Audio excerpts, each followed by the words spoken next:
نحمده ونصلي على رسوله الكريم أما بعد فأعوذ بالله من الشيطان الرجيم بسم الله الرحمن الرحيم وقل جاء الحق وزهق الباطل إن الباطل كان زهوقا وقال الله تعالى في آية أخرى قل إن كنتم تحبون الله فاتبعوني يحببكم الله ويغفر لكم ذنوبكم والله غفور رحيم صدق الله العظيم অধ্যকার মদিনাতুল আলিমিয়া মাদ্রাসার মাদানী ছাত্র ফাটায় কর্তৃক আয়োজিত আজকের এই সেমিনারের সম্মানিত সভাপতি বিজ্ঞ বিচারক মণ্ডলী সুদক্ষ মঞ্চ পরিচালক আমার সামনে উপবিষ্ট বাংলার প্রথম অঞ্চল থেকে আগত আলিমে ফিবেশিত ফিও তালেব আলিম ছাত্র ভাইরা সবাইকে জানাই আমার পক্ষ থেকে আন্তরিক শুভেচ্ছা ও অভিনন্দন।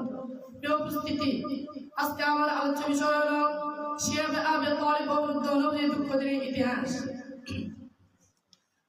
শিয়াবে আবে তালিব বৌদ্ধ নবীর দুঃখ দিনের ইতিহাস বিষয় সিরাতের কিতাব পাতা উল্টিয়ে হাদিসের রাসূলের কয়েকটি পাতা কেটে সঠিক ইতিহাস উল্লেখ করব এবং পাশাপাশি তার থেকে উম্মতের শিক্ষা কি আছে তা নিয়ে ছোট্ট করে আলোচনা করবো ইনশাআল্লাহ। প্রিয় উপস্থিতি, আমাদের এই যুগটা হচ্ছে জুলুমের যুগ, মামলা হামলার যুগ, অযথা হয়রানির যুগ। যারা আজ ইসলামের পক্ষে কথা বলছেন তারাই হয়রানির শিকার হচ্ছে, যারা আজ মুসলমানদের পক্ষে কথা বলছেন তারাই জুলুমের শিকার হচ্ছে।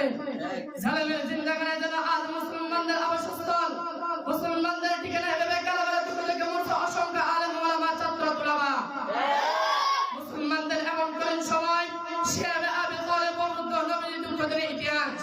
প্রিয় উপস্থিতি, জালেমদের জিন্দাগান শুধু আজীবন আবিষ্কৃত নির্যাতন পন্থা নয়, যুগ যুগ ধরে চলে আসছে এমনকি এর বন্ধুদের সাথে মুক্তি পাননি স্বয়ং রাসূল আরবি সাল্লাল্লাহু আলাইহি ওয়াসাল্লাম।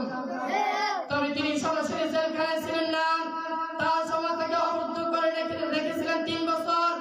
শিয়াবে আবে তালিব বৌদ্ধ নবীর দুঃখ দিনের ইতিহাস।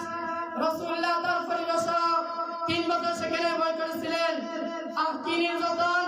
ওই নির্যাতনের মধ্যে অনেক মুসলমান শুধুমাত্র গাছের খেজুর খেয়ে জীবন ধারণ করেছেন, আবার অনেকে গাছের ছাল বাকল তুলে জীবন ধারণ করেছেন, কেউ আবার গাছের পাতা খেয়ে জীবন ধারণ করেছেন।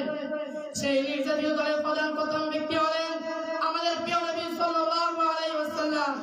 সেই ইতিহাস বড়ই গর্ব